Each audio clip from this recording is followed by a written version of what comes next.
वक्फ कानून पे supreme court को जम के कोसने वाली, खुद को नॉन बायोलॉजिकल कहने वाले अपने पीएम साहब और उनकी सरकार को देश हित का बड़ा पाठ सुप्रीम कोर्ट ने पढ़ाया है। देश की सुरक्षा और सेना के जवानों को लेकर सुप्रीम कोर्ट ने सुप्रीम आदेश सुनाते हुए फर्जीवाड़े की हवा निकाल दी है और ये साबित कर दिया है कि सुप्रीम कोर्ट सिर्फ उन्हीं मामलों में दखल देता है जहां देश के कानून से खिलवाड़ होता है, लेकिन जहां देश हित की बात आती है तो वो सीधे बड़े फैसले सुनाता है।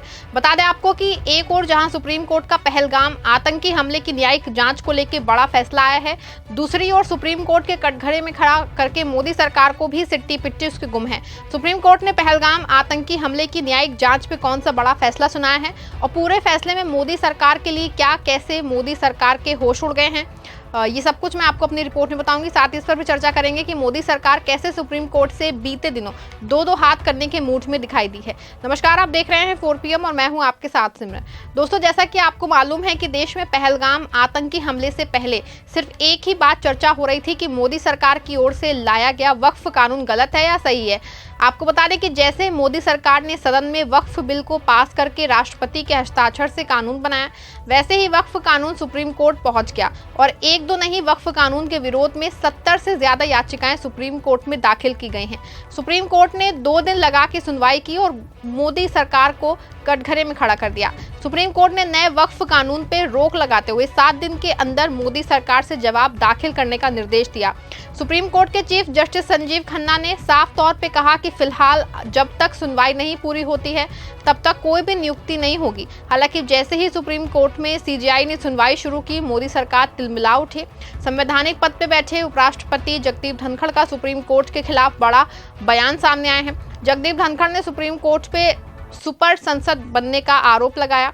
जगदीप धनखड़ ने संवैधानिक प्रावधानों का हवाला देते हुए कहा कि ऐसे मामलों में न्यायपालिका के पास एकमात्र अधिकार अनुच्छेद 143(3) के तहत संविधान की व्याख्या करना है और वो भी 5 या उससे ज्यादा जजों की बेंच की ओर से किया जाना चाहिए। अनुच्छेद 142 लोकतांत्रिक ताकतों के खिलाफ एक परमाणु मिसाइल बन गया है जो न्यायपालिका के लिए 24 घंटे उपलब्ध है। हालांकि आपको बता दें कि उपराष्ट्रपति की टिप्पणी पे खूब सवाल उठ रहे हैं क्योंकि कोई फाइनल डिसीजन नहीं आया है। इस बीच वक्फ कानून पे सवालों का जवाब देने के बजाय मोदी सरकार ने सुप्रीम कोर्ट के सामने अपना हलफनामा दाखिल कर लिया है।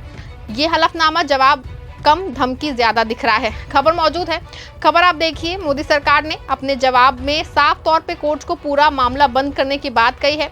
भास्कर की खबर है, खबर की हेडलाइन में ही साफ तौर पे लिखा है, वक्फ कानून पे केंद्र का सुप्रीम कोर्ट में हलफनामा, कहां धार्मिक अधिकार में कोई हस्तक्षेप नहीं, सभी याचिकाएं खारिज की जाएं।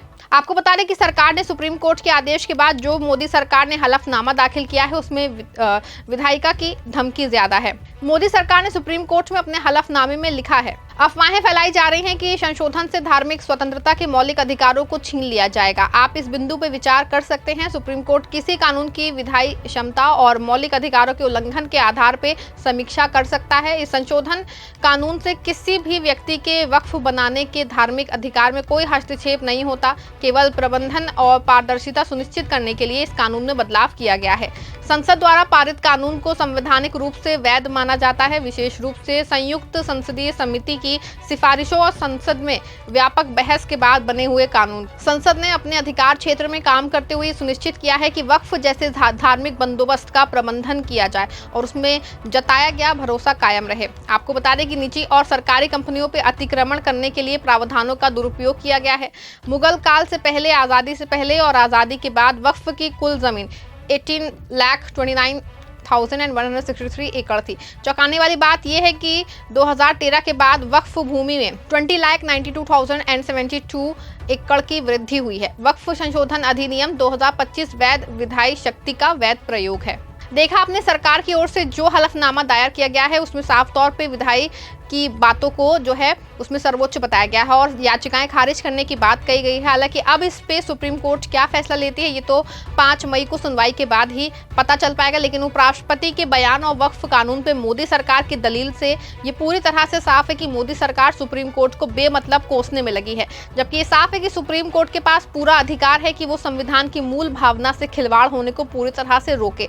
हालांकि इस बीच देश में हुआ बहुत दर्दनाक पहलगाम हादसा, इस हादसे ने सब कुछ कुछ पीछे छोड़ दिया। पूरे देश रोया, पूरे देश ने बेकसूर लोगों की मौत पे मातम किया और मोदी सरकार से उम्मीद लगाए बैठे रहे कि शायद अब मोदी सरकार आतंकियों और धूर्त पाकिस्तान को सबक सिखाए, लेकिन अभी तक ऐसा कुछ नहीं हुआ है। सिर्फ बयानबाजी और हवाबाजी का खेल चल रहा है। एक और जहां मारे गए परिवारों की ओर से सवाल उठने लगे हैं, वहीं दूसरी ओर पहलगाम आतंकी हमले का पूरा मामला जो है सुप्रीम कोर्ट पहुंचा है और सुप्रीम कोर्ट ने पूरे मामले की सुनवाई की है। सुप्रीम कोर्ट ने पूरे मामले पे ऐतिहासिक फैसला सुनाया है। ये फैसला ना सिर्फ मोदी सरकार के लिए एक सबक है, बल्कि एक ऐसी नजीर भी है कि कानून का गहरी, यानी कि सुप्रीम कोर्ट देश हित को कहां तक सोचता है। दरअसल सुप्रीम कोर्ट ने जो याचिका दायर की हुई थी उसमें पहलगाम हमले की न्यायिक जांच की मांग की गई थी, लेकिन सुप्रीम कोर्ट ने इस पूरे मामले को सिरे से खारिज कर दिया और ना सिर्फ याचिकाकर्ता को फटकार लगाई बल्कि तुरंत रिट वापस लेने को आदेश दिया।